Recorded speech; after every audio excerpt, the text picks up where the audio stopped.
E hoje a nossa história aqui no livro de Atos vai nos contar a respeito de um homem que é considerado um desconhecido na história bíblica, né? Mas que aparece aqui dentro do livro de Atos para nos ensinar coisas extremamente importantes a respeito do nosso chamado ministerial. Então, vamos olhar aí, capítulo 9 de Atos. Eu queria ler com vocês a partir do verso 10. Nós já vimos os primeiros versos aqui nas outras oportunidades. Eu queria ver, então, a partir do verso 10, a história de Ananias. Nós já vimos um Ananias, não já? Nós já conhecemos um Ananias aqui na história. No livro de Atos, nós já fomos apresentados a um Ananias. Só que esse agora é um Ananias diferente. É um outro Ananias que aparece na história. É um homem que a gente quase não ouve falar dele. Ele chega, ele sai, ele vai ser citado um pouquinho mais à frente de novo, mas parece que passa desapercebido pela história bíblica. Alguém que vem, cumpre uma missão tão importante que Deus deu a ele, depois se retira e some na história. Ninguém nunca mais ouve falar desse irmão chamado Ananias. Então, eu queria convidá-los aí para a leitura dessa perícope que vai nos guiar aí até, sei lá, né? Mais umas 2 semanas ou 3, a gente sempre leva mais um tempinho nos textos, né? Então, olhemos aí capítulo 9, verso 10. Acharam? Ora, havia em Damasco um discípulo chamado Ananias. Disse-lhe o Senhor numa visão: Ananias, ao que respondeu: Eis-me aqui, Senhor. Então o Senhor lhe ordenou: Dispõe-te, vai à rua que se chama Direita, e na casa de Judas procura por Saulo, apelidado de Tarso, pois ele está orando. E viu entrar um homem chamado Ananias e impor-lhe as mãos para que recuperasse a vista. Ananias, porém, respondeu: Senhor, de muitos tenho ouvido a respeito desse homem, quantos males tem feito aos teus santos em Jerusalém. E para que trouxe autorização dos principais sacerdotes para prender a todos que invocam o teu nome. Mas o Senhor lhe disse: Vai, porque este é para mim um instrumento escolhido para levar o meu nome perante os gentios e reis, bem como perante os filhos de Israel. Pois eu lhe mostrarei quanto lhe importa sofrer pelo meu nome. Então Ananias foi, e entrando na casa, impôs sobre ele as mãos, dizendo: Saulo, irmão, o Senhor me enviou, a saber, o próprio Jesus que te apareceu no caminho por onde vinhas, para que recuperasse a vista e fique cheio do Espírito Santo. Imediatamente lhe caíram dos olhos como que umas escamas, e tornou a ver. A seguir levantou-se e foi batizado. Verso 19 encerra dizendo: E depois de ter se alimentado, sentiu-se fortalecido. Então permaneceu em Damasco alguns dias com os discípulos. Queridos, hoje nós veremos aqui nosso alvo, nosso estudo, a gente olhar para a história de Ananias, o papel crucial que ele exerceu dentro da história da igreja, mais especificamente aqui na transformação de Saulo em Paulo, o grande apóstolo aos gentios, que foi levantado por Deus ali para pregar, espalhar o evangelho por todo o império. Saulo, nós vimos na semana passada e nos outros estudos que nós estávamos observando aqui, como ele foi alcançado por Cristo ali no caminho de Damasco. Ele está completamente abalado emocionalmente, porque suas convicções foram feridas, foram atacadas, foram mudadas. As bases que sustentavam toda a sua vida, toda a sua história foram tiradas, foram removidas. E ele se viu assim, desesperado diante daquela revelação, daquela aparição de Jesus para ele ali no caminho de Damasco. E aí Deus usa um homem, depois de todo esse momento terrível de Saulo, esse momento em que ele se sente completamente desprovido de forças, de visão, inclusive, perde a visão quando tem aquela luz gloriosa aparecendo, brilhando ali forte sobre ele no caminho de Damasco. Ele é levado, conduzido para dentro da cidade de Damasco e fica aguardando, então, as direções para a sua vida. O que vai acontecer?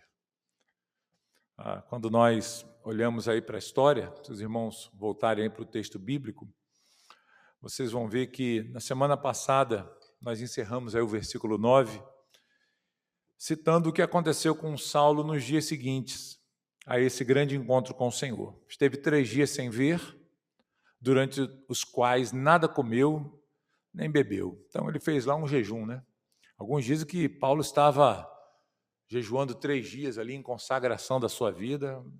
Eu duvido muito. O que estava acontecendo ali é que Paulo estava completamente desnorteado.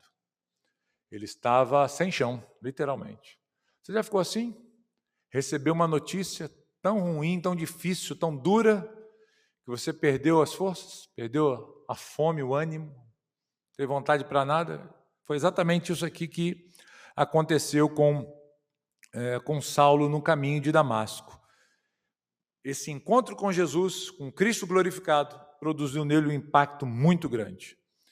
E uma das marcas desse encontro foi a ruína completa da sua teologia. Paulo tinha uma teologia com ele. Todos nós carregamos uma teologia com a gente, não é verdade? Não existe essa ideia de que nós estamos isentos de teologia. Algumas pessoas dizem que teologia é ruim, não é bom estudar teologia. Teologia esfria o crente, não é isso? Se você estudar teologia, se você buscar conhecer mais, você vai ficar frio na fé. Pelo contrário. Pelo contrário. Mas, independente disso, todos nós carregamos conosco uma teologia. E Paulo tinha uma teologia com ele. Ele tinha um conceito de Deus carregado, entranhado na sua vida muito forte. Só que naquele encontro na estrada de Damasco, essa teologia desmoronou. Suas convicções foram completamente mudadas e a sua teologia, então, ruiu, caiu por terra e ele ficou tão impactado, isso produziu um impacto tão profundo nele, nas suas convicções, que não apenas a sua teologia, a sua mente foi afetada, mas até o seu físico. Paulo perdeu a visão, o texto diz aqui que ele ficou ali, num primeiro momento, atônito, meio sem saber o que estava acontecendo, depois percebeu que ele estava diante do Senhor, ele ouviu as palavras do Senhor que assim, trouxe uma mudança radical na sua vida, mexeu totalmente dentro dele, ele fica cego com aquela visão de Cristo glorificado ali. Mas o texto vai nos dizer também que ele é afetado no seu físico. O emocional dele é abalado, a sua teologia é abalada, mas o físico também é. Porque ele é carregado para a cidade, ele que estava pensando em entrar com toda a pompa, todo o poder em Damasco, invadir a cidade com a comitiva ali para perseguir e matar os crentes, agora ele é levado carregado, não tem nem forças para andar. Ele é arrastado para dentro da cidade, ele passa 3 dias ali, naquele estado em que não havia nele mais ânimo algum. Não comeu e não bebeu nada. Fico imaginando, né, o impacto que isso causou na vida de Saulo. Quanto tempo você consegue ficar sem comer? Não precisa nem falar, né? Tem gente que para jejuar dá trabalho, né? Quando fala assim, vamos fazer um jejum, meu Deus, não. Para que isso, né? Saulo, ele passa 3 dias sem comer e sem beber. Você já imaginou o que é isso, irmão? A pessoa ficar... Certamente alguém tentou animá-lo ali, né? Eu acredito que alguém tentou. Saulo, come alguma coisa, você precisa comer, você vai morrer assim. Ele não consigo. Você já ficou assim? Imagina você enfrentando assim uma situação difícil. Eu tenho um pai tendo que o filho está no hospital passando por um procedimento cirúrgico, está na sala de cirurgia, o pai está ali, a mãe, né? Os pais estão acompanhando aquele momento tenso. Você já se viu assim, no momento que seu filho, alguém da sua família, assim, está sendo operado, uma cirurgia grave, difícil, complicado, você ir para a cafeteria do hospital e falar assim, eu quero um expresso duplo, um cappuccino, traz também aqui um croissant, sobremesa, um pudim. Você consegue fazer isso? Não consegue comer nada, não é verdade? Nem água entra. Você fica tão mal, aquilo afeta tanto a sua vida que você não tem... Você perde a fome, você não consegue ter olhos para mais nada. Parece que o que acontece com Saulo aqui é exatamente isso. Ele passa 3 dias terríveis, remoendo aquela situação, angustiado, orando, buscando no Senhor, Deus, e agora? O que eu faço? E é nesse momento em que ele está vivendo esse momento tão complicado, é que Deus usa esse crente anônimo até então, desconhecido, e que entra na história e vai embora também, de uma forma tão poderosa, dando a ele uma missão desafiadora. Você já imaginou a sua vida, você no lugar de Ananias aqui? Deus dá a ele uma missão difícil, desafiadora e perigosa. E ele, não digo sem temer num primeiro momento, porque ele teve medo, né? Mas ele faz isso aqui não buscando para si honra, não buscando para si glória. Ele faz aquilo que Deus lhe manda fazer, ainda que seja debaixo de um certo temor, mas ele faz isso movido pela obediência a Deus. Ananias, ele entra na história aqui como aquele servo de Deus que, diante de uma missão difícil que ele recebe, complicada que ele recebe, ele não recua, ele não desiste, ele não dá as costas, mas ele cumpre fielmente aquilo que Deus está exigindo dele. E Deus usa então esse homem, esse crente anônimo até então aqui, desconhecido, lá da cidade de Damasco. Nós devemos lembrar que a história da igreja está girando em torno de Jerusalém. Damasco aqui aparece num momento da história e muito pouco é falado a respeito da realidade dos crentes ali. Então, Ananias não era um cristão conhecido, famoso em Jerusalém. Olha, lá em Damasco tem um crente poderoso chamado Ananias. Nada disso. Um crente simples, um crente normal. Não é um apóstolo, não é um grande servo de Deus, mas é um crente que está ali disposto a servir ao Senhor e ouve o chamado de Deus para a sua vida e obedece. Queridos, também hoje nós somos chamados para missões especiais de Deus. Ainda hoje, o Senhor nos chama para cumprirmos uma missão, para missões específicas. Cada um de nós aqui pode enfrentar no dia a dia algumas dessas missões, onde Deus chama você, toca em seu coração, ministra o seu coração para que você faça algo. A pergunta é, será que nós estamos dispostos a atender ao chamado de Deus? Será que nós estamos dispostos a fazer aquilo que Deus quer que façamos, mesmo quando as coisas pareçam desafiadoras demais e até assustadoras? Então, aqui no texto dessa noite tem um homem que passou por tudo isso. Enfrentou esse desafio tão grande de ir lá encarar Saulo e orar por ele. Então, eu separei o estudo dessa noite aqui para a gente em 3 pontos, irmãos. E eu dividi assim, primeiro ponto, a visão e a missão de Ananias.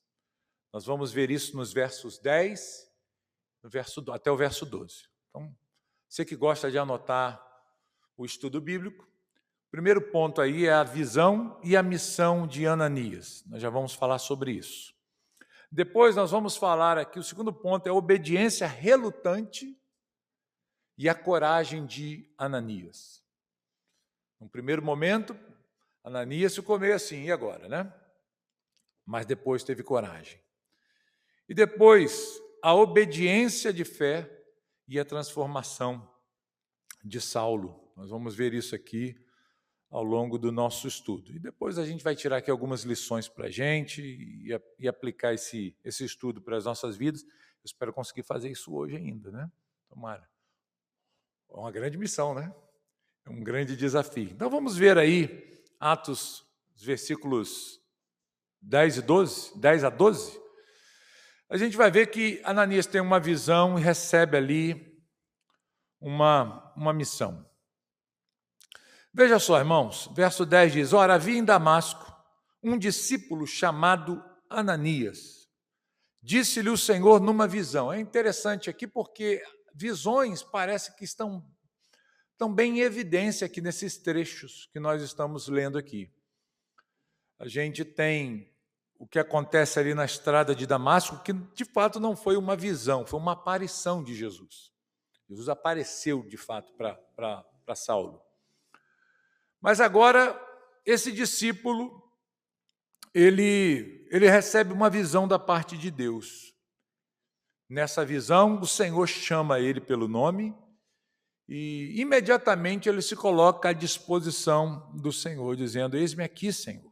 Ele entende que é Deus que está falando com ele. E aí vem a missão que ele recebe da parte de Deus. Então o Senhor lhe ordenou: dispõe-te, vai à rua que se chama Direita, e na casa de Judas procura por Saulo, apelidado de Tarso, pois ele está orando. E viu entrar um homem chamado Ananias e impor-lhe as mãos para que recuperasse a vista. E quem é esse homem que entrou lá? Você. Então, imagina o susto de Ananias quando ouve ou recebe do Senhor essa missão. Ananias, olha, eu tenho uma missão para você. Sim, Senhor, eis-me aqui. Agora. Então, se levanta, vai lá em Damasco, vai na rua direita. O Senhor dá o endereço, dá até o CEP, né? Se os irmãos procurarem depois na internet, os irmãos vão achar essa rua, tem até hoje. Uma das principais ruas ali em Damasco. Eu tinha separado aqui uma foto, tinha umas 2 fotos de lá para mostrar para os irmãos, mas acabei esquecendo, né? Mas depois os irmãos podem procurar na internet, facinho. Só procurar lá, Rua Direita, em Damasco. Está lá até hoje. A rua, Deus deu para Ananias o CEP da rua e falou assim: você vai lá na Rua Direita, você vai na casa de Judas, aparece aqui mais um personagem. Nós não sabemos se Judas era um cristão, talvez não. Talvez Judas tenha sido um daqueles que acolheram Saulo e a comitiva, faziam parte lá do grupo de judeus. Não esperava receber Saulo daquela maneira, né? Talvez já tivesse marcado, olha, Saulo deve ter passado um WhatsApp lá para Judas, né? Em Damasco, estou indo para ir buscar os crentes, tem vaga na sua casa, posso ficar aí? E Judas falou: não, aqui está de boa. Fique aqui, preparou a casa para Saulo, só que ele não esperava Saulo chegar como chegou. Todo arrebentado. E ele está lá na casa de Judas e Deus fala para Ananias: vai lá na Rua Direita, vai na casa, procura a casa de Judas e procura por Saulo, chamado também de Tarso, Saulo de Tarso, a cidade onde ele era, né? Porque ele está orando e nessa oração ele viu. Saulo aqui estava cego. Ele aqui não estava enxergando nada, mas nessa oração, nessa visão que ele tem em oração, ele se vê ali recebendo uma oração de um homem chamado Ananias e ele sendo ali curado, impondo as mãos sobre ele e recebendo restabelecimento da vista. Então, no momento em que Saulo está lá orando a Deus, Deus está então aparecendo ali para Ananias numa visão, dizendo: vai lá e ora por ele. Então, que missão difícil, né? Deus escolhe aqui Ananias para cumprir o seu propósito na vida de Saulo, e ele faz isso, num primeiro momento, debaixo de um certo receio. É legal quando a gente ouve Paulo contando um pouco mais a história lá na frente. Se os irmãos olharem aí no capítulo 22, deixa a fitinha da Bíblia marcada aí. Tem fitinha na sua Bíblia? Vou botar no celular. Deixa aí, marca com o dedo, com a fitinha. Vai lá para Atos capítulo 22. O que nos é dito a respeito de Ananias? Bem, como eu disse, ele é um discípulo assim, Até então desconhecido, né? Mas Paulo fala alguma coisa a respeito dele. Lá no capítulo 22, quando ele está dando testemunho da sua conversão, ele vai apresentar aqui as credenciais desse Ananias. Acharam aí? Atos capítulo 22, versículo 12. Um homem chamado Ananias, e aí ele vai dizer, piedoso conforme a lei, tendo bom testemunho de todos os judeus que ali moravam, veio procurar-me e, pondo-se junto a mim, disse, Saulo, irmão, recebe novamente a vista. Então, o que Paulo aqui fala a respeito de Ananias muitos anos depois? Que esse homem era um homem piedoso, um homem temente a Deus, respeitado, tinha testemunho de todas as pessoas daquela cidade, que era um homem fervoroso nos caminhos de Deus, um cristão. Lembra que Saulo estava indo para Damasco para se encontrar lá algum cristão prender? Já tinha cristão lá, nós já vimos isso. E Ananias era um desses crentes ali da cidade. Um homem comum, gente, um crente comum, cheio de fé, tomado de confiança no Senhor. Ele é escolhido por Deus para fazer algo maravilhoso, extraordinário ali. E nós vimos aqui como é que Ananias atendeu esse chamado do Senhor. Foi uma resposta imediata. Houve essa prontidão em atender o chamado divino. E Deus, então, lhe deu essas instruções. Olha, vai lá e ore. Gente, até aqui tudo bem, não é verdade? Bacana a história de Ananias. Se dispôs, Senhor, estou aqui, pode me usar. O que o Senhor quer que eu faça? Que maravilha. Pode falar que o teu servo está ouvindo. Olha, vai lá, na casa de Judas, ora por Saulo de Tarso. O quê? Aí a coisa muda um pouquinho. Nós vamos ver aqui, o segundo ponto nesse estudo, é a obediência, num primeiro momento, relutante, e depois a sua coragem. Os versos 13 a 14 nos mostra isso. Que Ananias, porém, respondeu, Senhor, de muitos tenho ouvido a respeito desse homem, quantos males tem feito aos teus santos em Jerusalém, e para que trouxe autorização dos principais sacerdotes para prender a todos que invocam o teu nome. O que está acontecendo aqui, gente?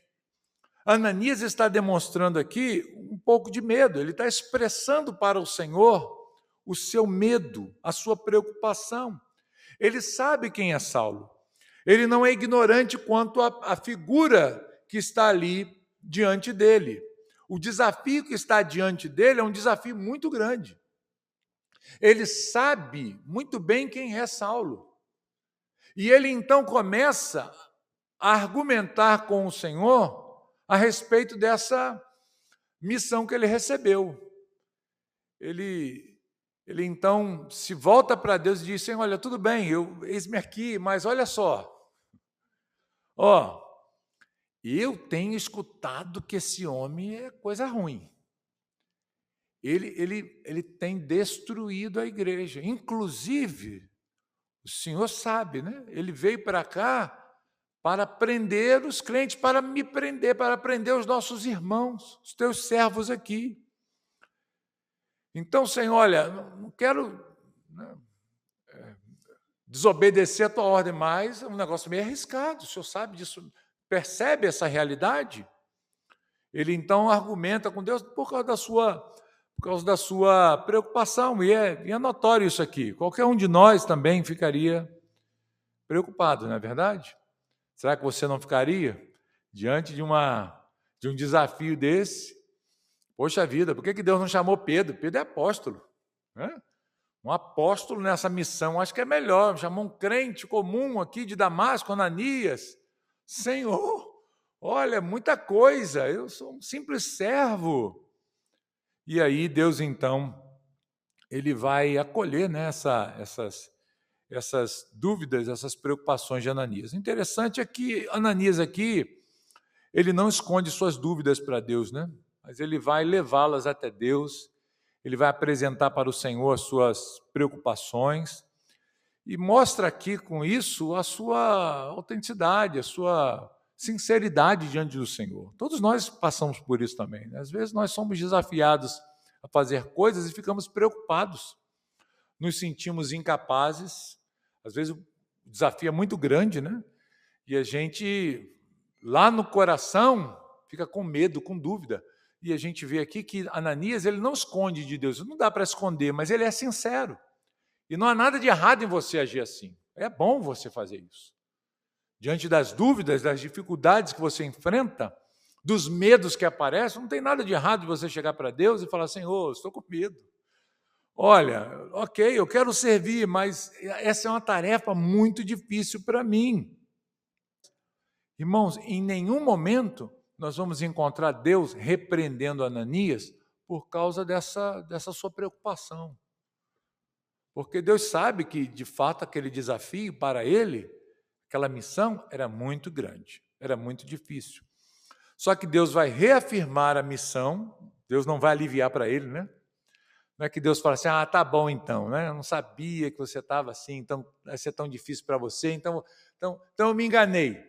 Eu vou chamar outro, eu vou dar uma outra visão lá para Saulo, em vez de ser Ananias, eu vou chamar um João. Nada disso. Deus reafirma a missão e revela um plano muito maior a respeito de Saulo. Qual é o plano que Deus revela para Ananias? Vamos ver aí os versículos seguintes? Olha aí o verso 15, olha o verso 15 e 16. Vamos ver aí no texto, versos 15 e 16, Deus diz assim, olha: mas o Senhor lhe disse, não adiantou, né? Reclamar, dizer que é complicado. O Senhor disse: vai, porque este é para mim o quê? Um instrumento que escolhido. Olha aí, né? Escolhido para quê? Para levar o meu nome perante os gentios e reis, bem como perante os filhos de Israel. Isso aqui nós vamos ver melhor na próxima oportunidade. O verso 16 diz: pois eu lhe mostrarei quanto lhe importa sofrer pelo meu nome. Olha aí então o que Deus fala para Ananias. Ananias, vai, eu sei, entendo o seu medo, entendo a sua preocupação, está anotado aqui, né? Registrei a sua preocupação, mas você vai. Você vai porque eu tenho um propósito na vida desse homem muito grande. Eu o escolhi para ser um instrumento nas minhas mãos para levar o meu nome perante os gentios, perante os reis. E eu vou mostrar para ele o quanto importa sofrer pelo meu nome. Então, Ananias ouve essas palavras do Senhor, e eu acho que isso aqui deu um encorajamento para ele, não deu? Ele ouviu isso assim, então, ok. Afinal, ele está cego, não? O que ele pode fazer? No último caso, sai correndo. Ele não vai poder fazer muito. Então, ele ouviu a resposta de Deus e parece, meus irmãos, que isso encorajou Ananias mais ainda. E aqui nós veremos o terceiro ponto nessa noite, que é a obediência de fé e a transformação de Saulo. O que Ananias faz? Ele, mesmo diante dessa relutância inicial, desse desafio inicial, deste medo, ele é encorajado pelas palavras do Senhor, ele percebe que Deus tem um plano muito grande para realizar e conta ou quer usar a vida de Ananias para a sua vida, para cumprir esses propósitos, e ele percebe que esse plano ele vai se cumprir. Ele diz: olha, quem está fazendo isso, quem está arquitetando tudo isso que está acontecendo com Saulo, quem promoveu tudo isso foi o Senhor, então não há o que temer. E parece que ele então fica encorajado. Ele é encorajado, e os versos então 17 e 18 vai nos mostrar essa reação, essa obediência de fé de Ananias. Diz assim então o texto: então Ananias foi, tomou coragem, né? Levantou-se ali, foi, e entrando na casa, impôs sobre ele as mãos, dizendo, foi entrando logo, né? Nem titubeou, entrou, achou a casa, bateu lá a palma, é aqui, então deixa eu entrar. Já foi entrando com a mão estendida, né? Impôs as mãos sobre Saulo, dizendo, Saulo, irmão, já chamou de irmão. Já foi lá, já deixou logo, né? agora nós somos irmãos. Tá? Saulo, irmão, o Senhor me enviou, a saber, o próprio Jesus que te apareceu no caminho por onde vinhas, para que recuperes a vista e fiques cheios do Espírito Santo. Olha que legal, né?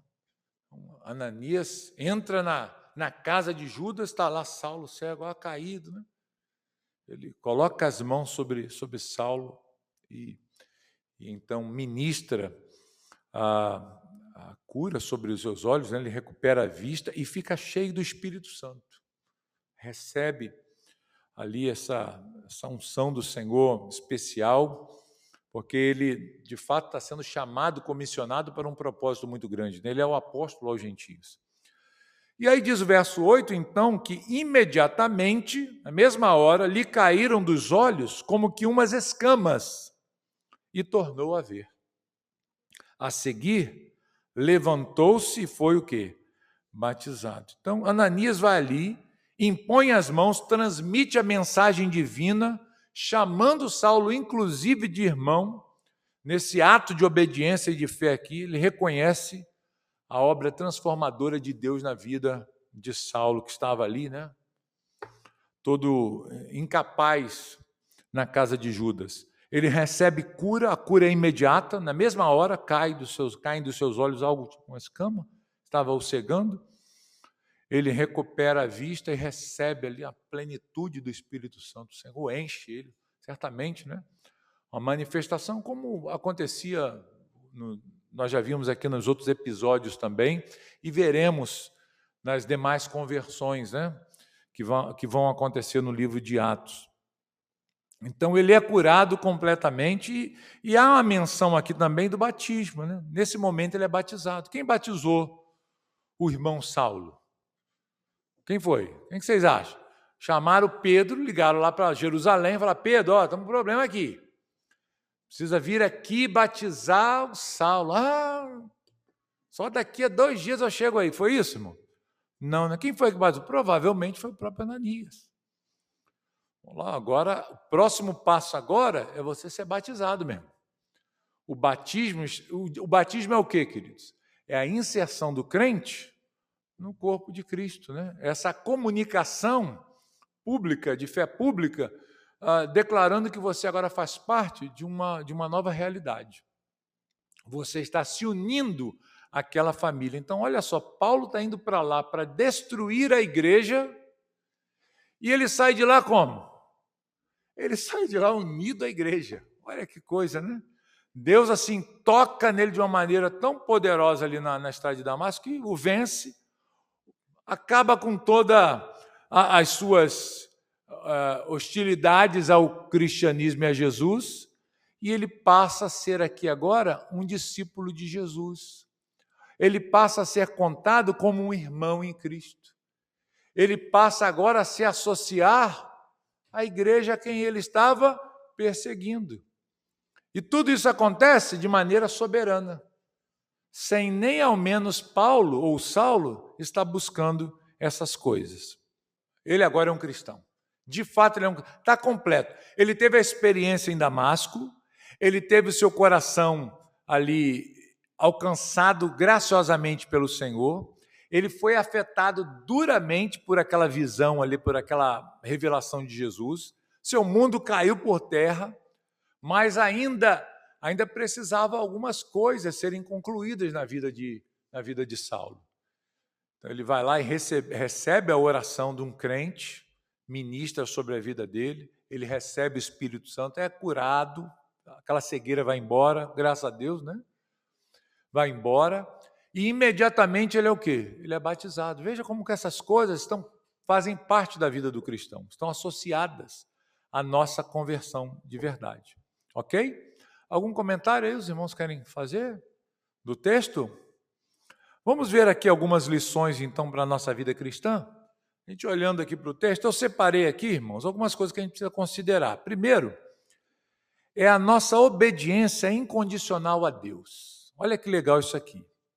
Assim como Ananias, nós devemos estar prontos para seguir o chamado de Deus. Mesmo quando nós encontrarmos e nos depararmos aí com dúvidas e com medos, todos nós temos o chamado de Deus para a nossa vida. Todo cristão, ele é chamado pelo Senhor como um instrumento para alcançar aqueles que estão perdidos, para fazer o serviço do Senhor nessa terra. E às vezes nós, diante dos desafios que o Senhor nos coloca, às vezes nós tememos, né? Nós ficamos com dúvidas, com medo. Mas o que está aqui em questão? É a obediência incondicional. A gente não está vendo aqui Ananias dizendo não para Deus. Ele está com medo porque o serviço é muito difícil. Você já ficou assim alguma vez? Diante de uma missão que Deus te dá, de um desafio? Você fica com medo, todo tremendo. Senhor, mas quem sou eu? Sou um crente comum. Chamo o pastor, chamo o diácono, chamo o presbítero da igreja, né? Chamo o exército, a marinha, a aeronáutica, né? Mas eu, Senhor, quem sou eu? Nós ficamos assim às vezes. Mas o que nós percebemos na vida desse servo, que até então anônimo, desconhecido da história dos crentes na igreja ali, Ananias, nós devemos estar prontos para seguir o chamado de Deus. Mesmo quando nós enfrentarmos as dúvidas, nossos medos. Então, isso aqui é importante para a gente ver. Um outro ponto aqui que a gente deve considerar, queridos, nesse texto, é a graça transformadora de Deus. E isso a gente vê na história de Saulo, né? Por que Ananias teve medo de ir?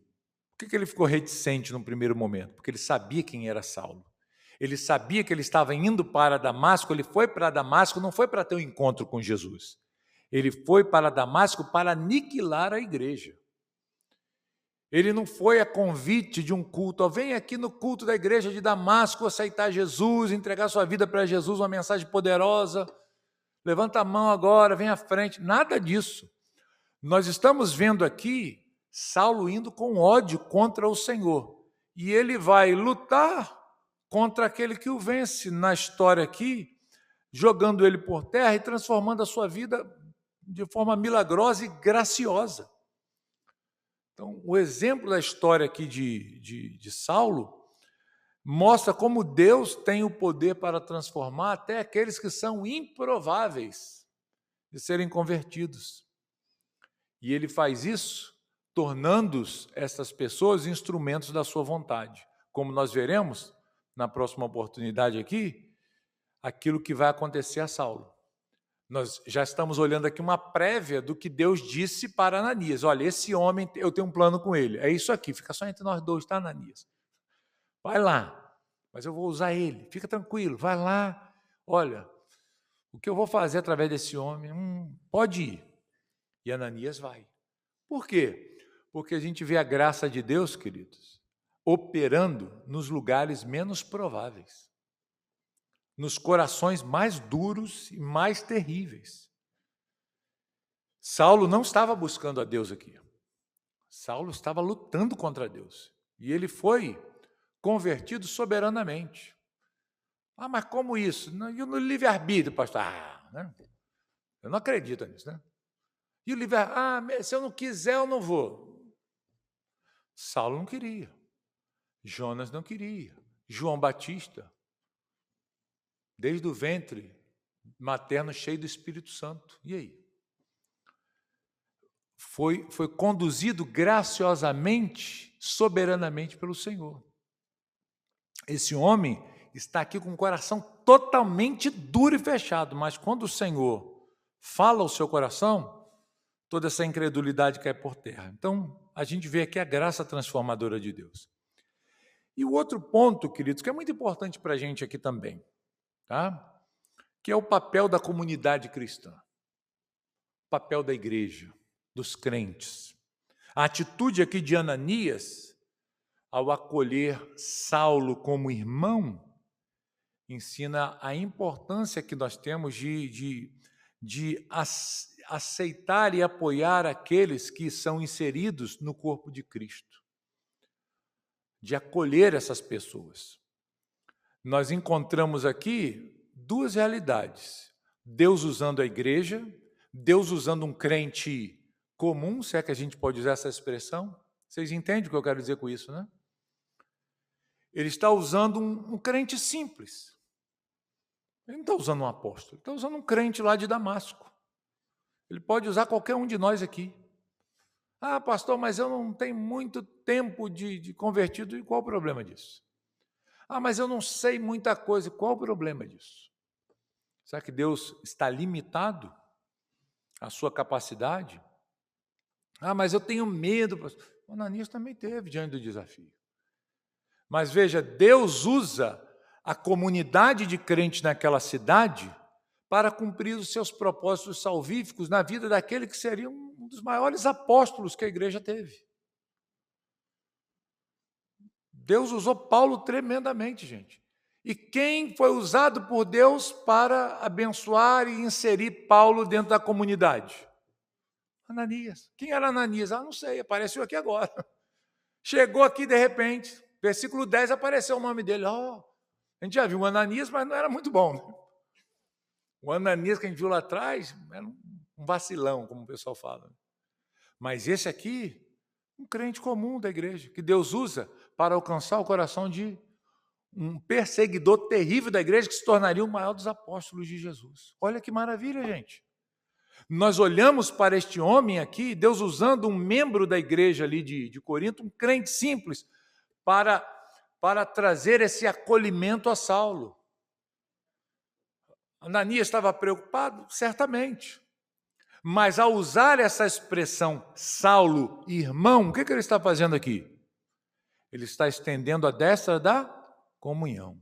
Ele está dizendo, olha, você está seguro entre nós. Olha que ironia, né? Hã? Você está bem acolhido aqui. Não precisa se preocupar, Saulo. Você está seguro.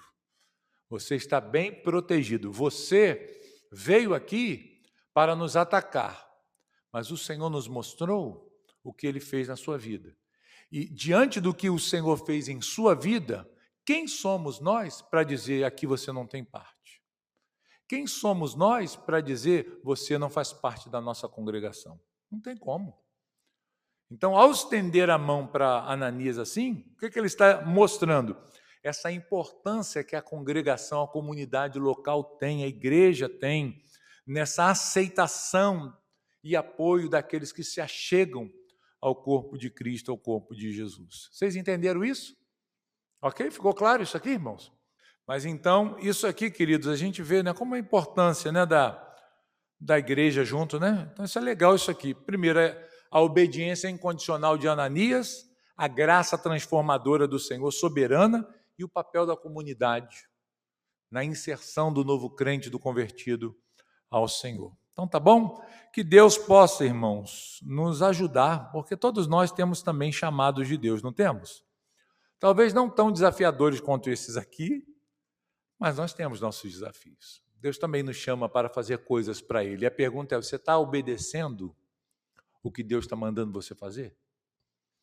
Ou você está dizendo, eu não estou preparado ainda, eu não sou bom o suficiente. Nada disso é desculpa. Se você não está preparado, se prepare, se disponha. O que você precisa fazer? Eu gostaria de ser, sei lá, qual o sonho das pessoas? Hoje em dia que as pessoas mais querem ser funcionário público, né? Queria tanto ser um funcionário público. Tá, e que você está fazendo o quê? Não, estou aqui só desejando. Não. E aí, o que mais? Queria tanto. Sim, mas você está se preparando, está estudando, está se dedicando, está fazendo o quê? Um curso para fazer uma prova? Não. Fica só, não queria, né? Então, assim, eu quero ser usado por Deus. Mas você tem se preparado? Tem se disposto? Tem entendido que Deus te chamou e que é difícil mesmo, mas você precisa fazer? Então, mete a cara, né? Se disponha. Use aquilo que Deus te deu e as ferramentas que Ele colocou em suas mãos e vá, faça como Ananias, se levante. É nisso aqui que Deus quer me usar? Deus me chamou para isso aqui, então eu vou me dedicar ao máximo nisso aqui. Eu vou me dedicar, vou fazer de tudo que eu puder, de forma mais intensa que eu puder, para ser um instrumento nas mãos do Senhor. Que Deus possa nos ajudar, irmãos, com o exemplo desse crente aqui, quase anônimo, né? Que agora já não é mais, Ananias, que ele nos desafia a cumprirmos os propósitos de Deus para a nossa congregação, para as nossas vidas, para aqueles que estão ao nosso redor. Amém? Vamos orar?